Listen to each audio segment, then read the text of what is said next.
दोस्तों, ज्यामिति का हम टॉपिक पढ़ रहे हैं और ज्यामिति के टॉपिक में हमने त्रिभुज के बारे में बेसिक पॉइंट पढ़े हैं। आज के इस वीडियो में हम समबाहु त्रिभुज के जितने भी इंपॉर्टेंट पॉइंट है जो एग्जाम में आ सकते हैं, जो आपने अभी तक यानी कि 10th तक की बुक्स में नहीं पढ़ा है वो पढ़ेंगे और कुछ इंपॉर्टेंट पॉइंट्स भी देखेंगे जिसके ऊपर डायरेक्ट स्टेटमेंट के ऊपर भी क्वेश्चन पूछा जा सकता है। तो चलिए शुरुआत करते हैं और आज के इस वीडियो में हम समबाहु त्रिभुज के बारे में कंप्लीटली पढ़ेंगे। तो समबाहु त्रिभुज क्या होता है और कौन कौन से टॉपिक इसके अंदर इंपॉर्टेंट है, कौन से फॉर्मूले इंपॉर्टेंट है वो देखिएगा। तो समबाहु त्रिभुज हमने पढ़ा था, यानी कि जो फर्स्ट वीडियो था उसमें हमने बेसिक पॉइंट सबके पढ़े थे। तो समबाहु त्रिभुज के अंदर हमारे पास सारी की सारी भुजाएं, सभी भुजाएं क्या होती है? सभी भुजाएं समान होती है। सभी भुजाएं समान होती है, ये हमने पढ़ा था।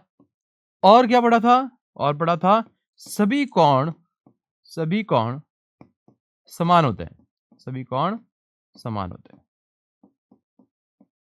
ठीक है। और हमने एक पॉइंट पढ़ा था कि इसका जो क्षेत्रफल होता है, त्रिभुज का क्षेत्रफल यानी समबाहु त्रिभुज का क्षेत्रफल है ना, हम यहाँ पे बात कर रहे हैं समबाहु त्रिभुज के क्षेत्रफल की, क्या होता है? √3/4 इंटू भुजा स्क्वायर। तो ये पॉइंट तो आपको भी पता होगा, ये बिल्कुल बेसिक से पॉइंट है, लेकिन इसके आगे भी हम थोड़ा इंपॉर्टेंट पॉइंट देखेंगे। तो चलिए शुरुआत करते हैं। हमारा फर्स्ट पॉइंट है कि अगर कोई भी त्रिभुज आता है, जरूरी नहीं है कि समबाहु है, और कोई भी त्रिभुज आए तो आप सभी त्रिभुजों में याद रखिएगा। तो चलिए देखते हैं। ओके, ये तो अपने समकोण त्रिभुज बन गया। एक मिनट रुकिएगा, दूसरा त्रिभुज बनाते हैं। या चलिए, ये हमारे पास आ गया समबाहु त्रिभुज, ठीक है। समबाहु त्रिभुज में याद रखिएगा कि अगर हमारे पास, वैसे ये सभी त्रिभुजों के लिए है, तो ध्यान रखिएगा जो मध्य बिंदु आते हैं, दो भुजाओं के मध्य बिंदु को मिलाने वाली रेखा, दो भुजाओं के मध्य बिंदु को मिलाने वाली रेखा, तो मतलब क्या है? याद रखिएगा, सबसे पहले तो इसको नोटेशन दे देते हैं ABC, और यहां पे हमारे पास मध्य बिंदु आ गए, यहां पे PQ और R, ठीक है। तो अब इसी के ऊपर अपने पास 2 से 3 स्टेटमेंट है, याद रखेंगे अपन। तो सबसे पहले तो अपन यहाँ पे देखते P और Q को मिला लेते हैं। तो ये P और Q क्या है? P जो है वो हमारे पास AB का मध्य बिंदु है, ठीक है, और Q जो है वो AC का मध्य बिंदु है, ठीक है। तो ये पॉइंट हमारे पास है। तो किन्हीं भी त्रिभुज में किन्हीं दो भुजाओं के मध्य बिंदुओं को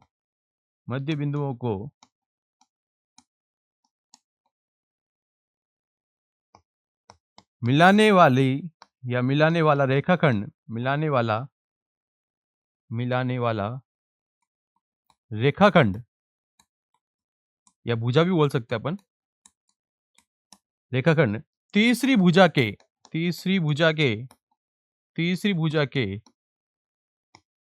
समांतर,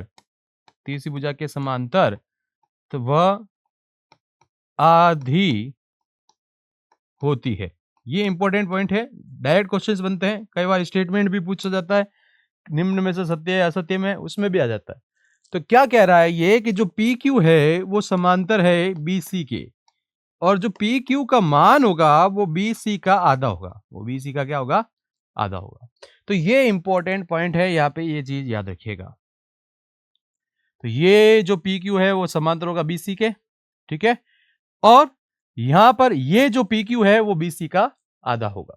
चित्र बनाकर भी पूछा जा सकता है, यहाँ पे चित्र दे दे, यहाँ पे BC AB और AC का मान दे दे और PQ पूछ ले, तो आपको ये करना है।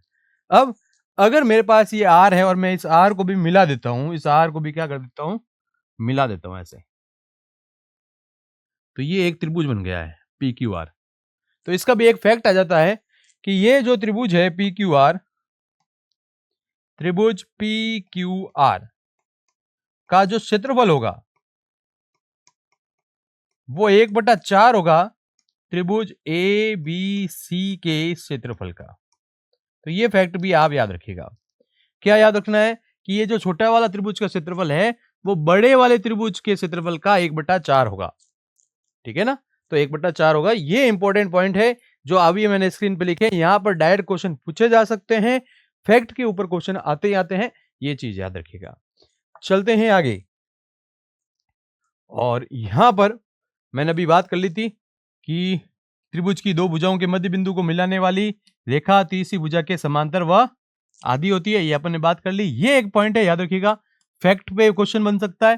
त्रिभुज की कोई दो भुजाओं में अंतर तीसरी भुजा से कम होता है, ये चीज याद रखिएगा। अगर मेरे पास कोई त्रिभुज है, जैसे ये त्रिभुज है, ये त्रिभुज है, और यहां पे मैं नाम दे देता हूं त्रिभुज का, ठीक है, कोई भी नाम दे देते हैं अपन इस त्रिभुज में, और फैक्ट देखेंगे ए बी और सी।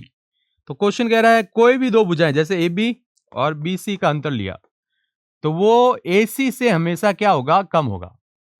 तो ये याद रखिएगा। और अगर प्लस की बात करें, दो भुजाओं का योगफल सदैव तीसरी भुजा से अधिक होता है। कोई भी तीसरी भुजा हो सकती है, कोई भी दो भुजाएं हो सकती है, ये चीज आपको याद रखनी है। मोस्ट इंपोर्टेंट स्टेप्स है ये, और ध्यान रखिएगा इनके ऊपर। सत्य असत्य में आ गया तो फंसेंगे, जरूर फंसेंगे बच्चे। ध्यान क्या रखना है, ए बी ये रहा, बी सी ये रहा, कोई भी दो भुजाएं ली और उनका अंतर निकाला तो वो हमेशा तीसरी भुजा से क्या होगा, कम होगा। दो त्रिभुज की दो भुजाओं में अंतर तीसरी भुजा से सदैव क्या होता है, कम होता है। अगर कम नहीं हुआ तो ये त्रिभुज नहीं बनेगा, ये चीज याद रखिएगा। इसी प्रकार से दो भुजाओं का योगफल करते हैं तो तीसरी भुजा से हमेशा क्या होना चाहिए, अधिक होना चाहिए। अगर अधिक है तो त्रिभुज बनेगा, नहीं तो नहीं बनेगा। ये चीज आपको याद रखनी है, ये फैक्ट है और डायरेक्ट क्वेश्चन यहाँ पे बनते हैं। अब आगे चलते हैं, और ये बात हमने कर ली थी। अब आता है त्रिभुज, समबाहु त्रिभुज, और इसके क्षेत्रफल की बात करते हैं। तो ध्यान दीजिएगा, यहां पर समबाहु त्रिभुज में हमारे पास क्षेत्रफल की बात कर रहे हैं अपन, ठीक है। अब अगर क्षेत्रफल कौन कौन से होते हैं और कैसे कैसे बन सकता है, तो पहला क्षेत्रफल तो जब हमारे पास भुजा दी हो, अगर भुजा दी हो तो क्षेत्रफल क्या होगा, भुजा दी हो तो क्षेत्रफल होगा हमारे पास अंडर 3/4 और भुजा स्क्वायर, क्या हो जाएगा, भुजा स्क्वायर। ये चीज आपको याद रखनी है। अब इसमें एक इंपॉर्टेंट पॉइंट है कि मान लो समबाहु त्रिभुज में अपन त्रिभुज बना देते हैं एक पहले, जिससे आपको आइडिया लगेगा पूरा। अगर ये हमारे पास समबाहु त्रिभुज है और इसके अंदर ऊंचाई पूछ ले, क्या पूछ ले, ऊंचाई, यहां पर ऊंचाई पूछ ले, ये होती है ऊंचाई, ये है हमारे पास ऊंचाई h। अगर इसके अंदर ऊंचाई पूछ ले तो क्या होगा, अगर h पूछ ले, ऊंचाई पूछ ले, तो सूत्र याद रखिएगा, ऊंचाई पूछ ले तो हमारे पास ये √3/4 की जगह हो जाएगा √3/2 इंटू हो जाएगा भुजा, इंटू क्या हो जाएगा, भुजा। ये चीज याद रखिएगा, √3/2 इंटू भुजा, ये आपको याद हो जाएगा। तो आसानी से आप क्वेश्चन को कर सकते हैं। और इसको आगे कैसे अपन सिंप्लीफाई कर सकते हैं वो जरा देखिएगा, क्योंकि इसे एक मैं रिलेशन निकालूंगा, उस रिलेशन को आपको याद रखना पड़ेगा। तो अगर मैं भुजा की बात कर लेता हूं यहीं से, तो भुजा बराबर क्या हो जाएगी आपकी 2/√3 इंटू ऊंचाई, 2/√3 इंटू ऊंचाई।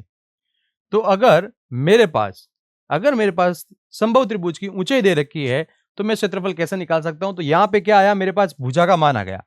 तो ये भुजा का मान अगर मैं यहां पे रख दूं इस फॉर्मूले के अंदर क्षेत्रफल वाले में, तो क्षेत्रफल अगर आ गया हमारे पास अंडर, मैं पूरा आपको वेरीफाई करके बता रहा हूं ताकि आपको आसानी से समझ में आए, याद रखना है वो भी अभी बता दूंगा मैं। भुजा हमारे पास है, उसका स्क्वायर करना है, तो ये हो गया 4/3 और यहां आ जाएगा ऊंचाई का स्क्वायर। तो 4 से 4 गया, इससे ये गया, तो ऊंचाई बट्टा √3 आपका आंसर आएगा।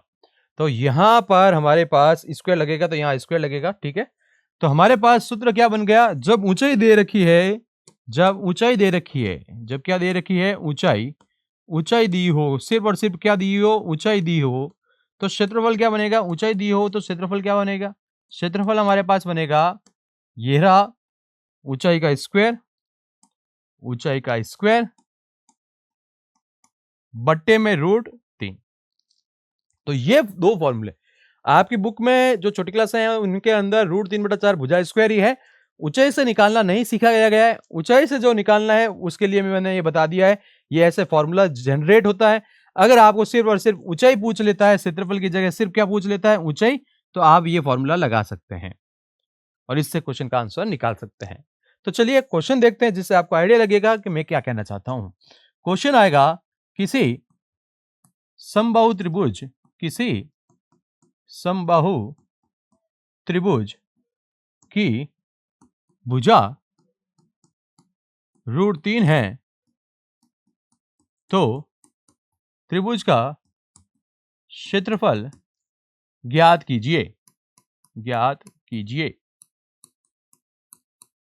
ठीक है, और त्रिभुज की ऊंचाई भी ज्ञात कीजिए, त्रिभुज की ऊंचाई भी ज्ञात कीजिए। अब ऐसा क्वेश्चन आ गया, ठीक है, ओके। तो देखो, सबसे पहले तो आपको याद होने चाहिए, क्या याद होना चाहिए, त्रिभुज कौन सा है, समबाहु त्रिभुज है। तो समबाहु, समबाहु, अरे समबाहु त्रिभुज का क्षेत्रफल क्या होता है, सूत्र याद नहीं है, कोई बात नहीं, अभी याद हो जाएगा, साथ में √3/4 भुजा का स्क्वायर, ये होता है। तो √3/4 हमने लिख दिया और भुजा हमारे पास √3 आ गई, इसका हमने कर लिया स्क्वायर। ठीक है, तो ये √3 का स्क्वायर हो गया 3, तो हमारे पास आंसर क्या आया, 3√3/4 वर्ग इकाई, वर्ग इकाई। अब यहां पे सेंटीमीटर था तो सेंटीमीटर होगा, यहां पे मीटर था तो मीटर होगा, अगर यहां पे किलोमीटर होगा, जो भी होगा, जो इकाई दे रखी होगी वो इकाई अपन को पीछे यहां पर आंसर में चाहिए, ये ध्यान रखिएगा। ये हमारे पास क्या आ गया, क्षेत्रफल आ गया। अगर इसी में त्रिभुज की क्या पूछे, ऊंचाई, समबाहु त्रिभुज की ऊंचाई पूछ ले, मान लो क्या पूछ लिया, समबाहु त्रिभुज की ऊंचाई, समबाहु त्रिभुज की ऊंचाई, ठीक है, ये समबाहु त्रिभुज की ऊंचाई। तो ऊंचाई का फॉर्मूला क्या पढ़ा था अपन ने, याद रखो, कैसे याद रखना है, यहां पर देखो, ये जो सूत्र है ना, इसी से आप याद रख सकते हो, √3 बट्टा कर लो 2 और यहां पे लिख दो भुजा, क्या लिख दो, भुजा। तो ये √3/2 हमारे पास ऐसा का ऐसा, भुजा का मान कितना आया हुआ है, √3 आया हुआ है, क्या आया हुआ है, √3, तो √3 लिख दिया, √3 इंटू √3 कितना हो गया, 3/2। अब यहां पे क्या ध्यान रखिएगा, पीछे क्या लगाना है, इकाई, ना कि वर्ग इकाई, वर्ग इकाई हमेशा क्षेत्रफल में लगती है, ये चीज याद रखिएगा। तो इतना सिंपल क्वेश्चन है, और यहां पे ये क्वेश्चन आ गया तो 40% बच्चों को ये फॉर्मूले याद नहीं होता, क्योंकि किताब में है ही नहीं और इस टाइप के क्वेश्चंस नहीं दिए गए हैं। सॉरी। तो ये आपको डायरेक्ट याद रखना है। चलते हैं आगे, एक और क्वेश्चन लेते हैं जिससे आपको और आइडिया लगेगा कि क्वेश्चन किस प्रकार से पूछे जा सकते हैं। आज के इस वीडियो में अपन पूरा समबाहु त्रिभुज के बारे में ही डिस्कस करने वाले हैं। तो ये इंपॉर्टेंट क्वेश्चंस हैं जो कोई नहीं बताएगा, किताबों में नहीं है और फंसते हैं यहाँ पे क्वेश्चन में। देखिए, समबाहु त्रिभुज की ऊंचाई, समबाहु त्रिभुज की ऊंचाई यहां पे ले लेते हैं, चलिए ऊंचाई ले लेते हैं 7 सेंटीमीटर है। तो त्रिभुज का क्षेत्रफल ज्ञात कीजिए, त्रिभुज का क्षेत्रफल ज्ञात कीजिए।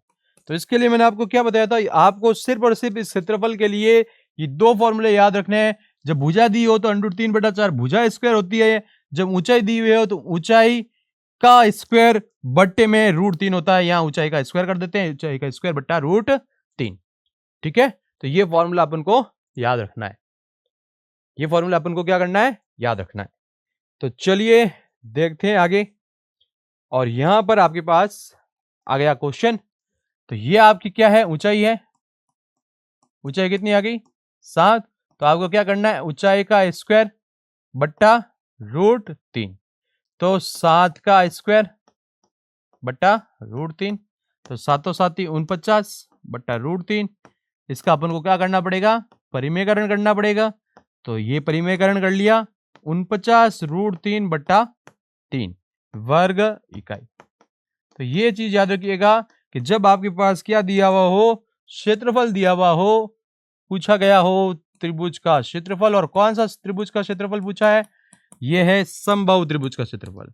तो जब भी समबाहु त्रिभुज का क्षेत्रफल पूछ ले और ऊंचाई दी हो तो एच स्क्वायर बट्टा रूट 3 आपका पास फॉर्मूला है। इसलिए आपको ये जो चीज है इसको आपको रट्टा मार लेना है।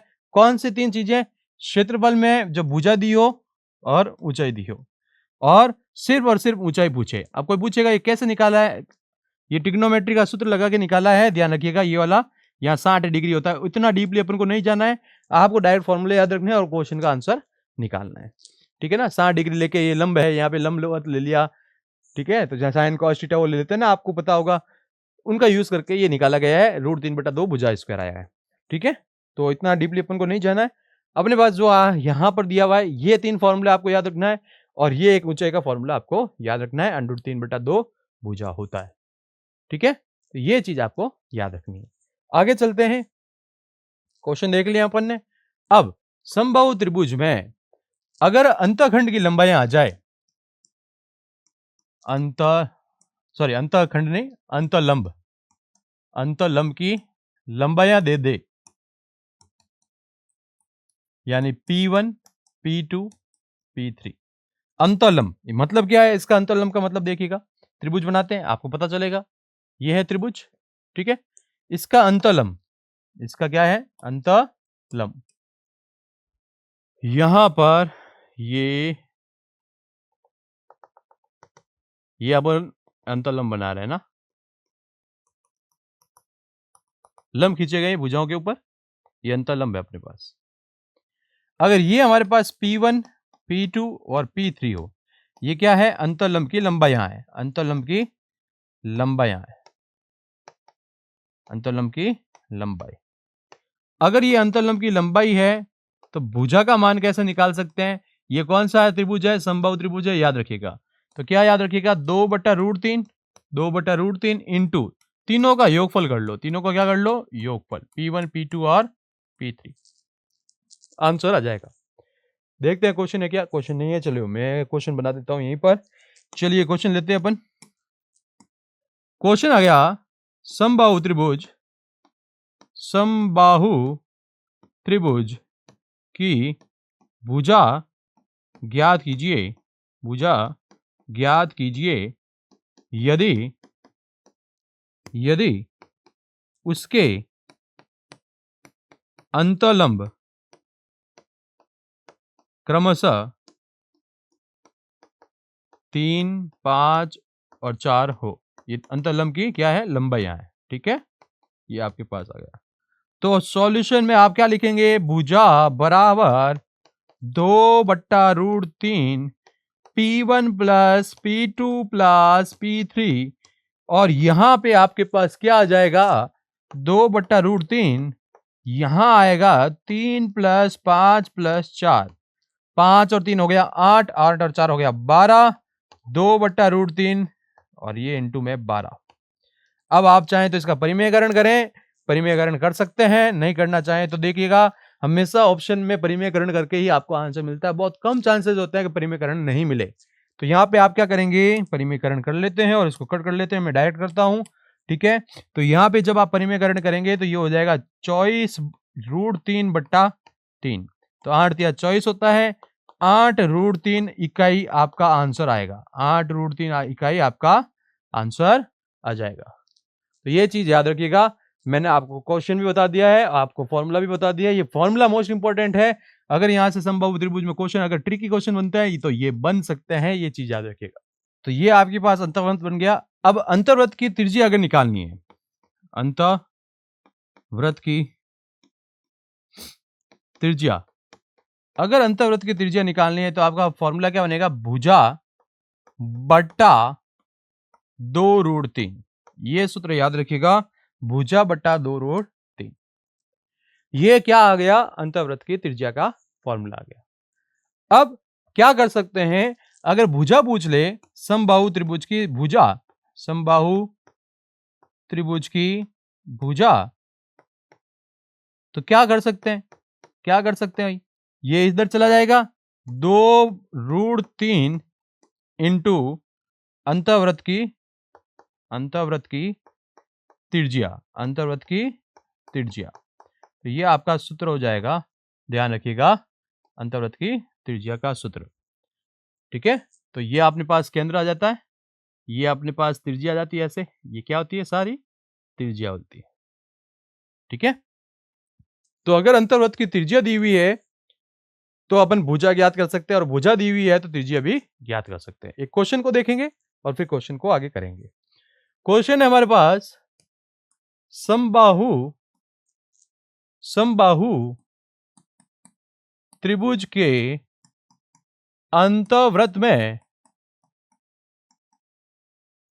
अंतर्वृत्त की, त्रिभुज के अंतर्वृत्त की त्रिज्या 4 सेंटीमीटर है, तो समबाहु समबाहु त्रिभुज की भुजा ज्ञात करो, भुजा ज्ञात करो। तब ये क्वेश्चन आ गया। तो सॉल्यूशन में आपके पास सीधा सीधा क्या पढ़ा था, हमने क्या पढ़ा था, त्रिज्या का फॉर्मूला याद रख सकते हैं आप आसानी से। अंतःवृत्त की त्रिज्या, अरे अंतःवृत्त की त्रिज्या, अरे अंतःवृत्त की त्रिज्या क्या आई, भुजा बटा 2√3।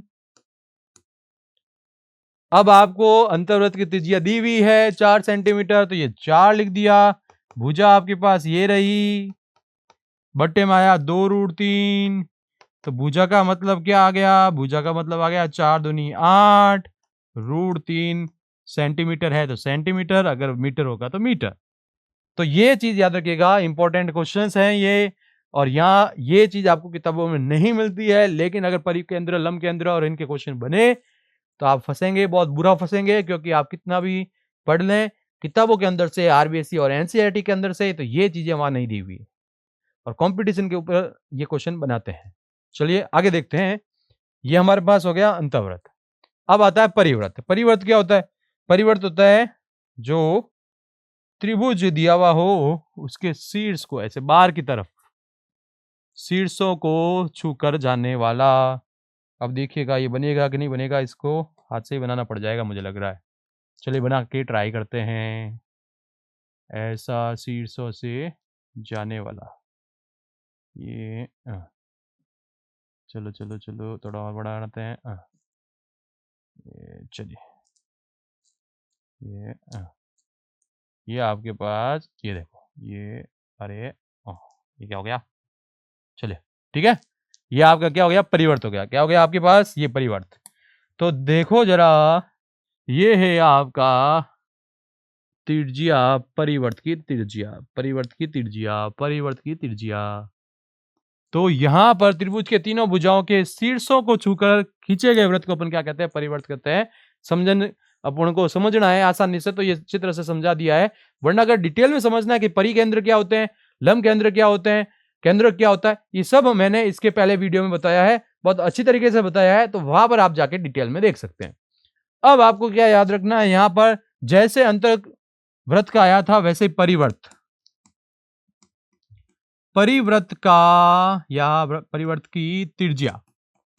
तो परिवर्त की त्रिज्या का सूत्र क्या होता है, याद रखिएगा, भुजा बट्टा √3, भुजा बट्टा √3, ये चीज आपको याद रखनी है। तो यहां से समबाहु त्रिभुज का, समबाहु त्रिभुज की भुजा का सूत्र बन गया, क्या बन गया, √3 इंटू परिवर्त की त्रिज्या, √3 इंटू परिवर्त की त्रिज्या। तो ये चीज याद रखनी है आपको, मोस्ट इंपॉर्टेंट है, ये इंपॉर्टेंट है भाई, मोस्ट इंपॉर्टेंट है। क्वेश्चन देखते हैं, आपको आइडिया लगेगा। क्वेश्चन कह रहा है कि समबाहु समबाहु त्रिभुज के परिवर्त की त्रिज्या 8 सेंटीमीटर है, तो समबाहु त्रिभुज, अरे समबाहु त्रिभुज का या की भुजा क्या होगी, भुजा क्या होगी। तो सिंपल सा क्या याद रखना कि समबाहु त्रिभुज में जब भी परिवर्त आता है, क्या आता है? परिवर्त। क्या होता है? परिवर्त। तो परिवर्त की जो त्रिज्या होती है, वो क्या होती है? भुजा। ये किसकी भुजा है? समबाहु त्रिभुज की। बट्टे में क्या आता है? √3। तो यहां पे त्रिज्या दी हुई है 8, भुजा और बट्टे में √3। तो ये हो गया 8√3 बराबर में भुजा। वर्ग इकाई है जो भी सेंटीमीटर है, वर्ग इकाई नहीं लिखेंगे, ध्यान रखिएगा। वर्ग इकाई हमेशा क्षेत्रफल में आती है, या इकाई जो भी दी हुई आएगी, सेंटीमीटर है तो सेंटीमीटर, मिलीमीटर है तो मिलीमीटर, और मीटर है तो मीटर, ये लिखना है। ये आपके पास भुजा आ गई कब? जब आपके पास क्या दिया हुआ हो? परिवर्त दिया हो। क्या दिया हो? परिवर्त। तो ये चीज मोस्ट इंपॉर्टेंट है, याद रखिएगा। इसके बाद में यहां पर आपके पास फैक्ट आते हैं द मोस्ट अंडरस्टैंड मोस्ट। याद रखिएगा इसको।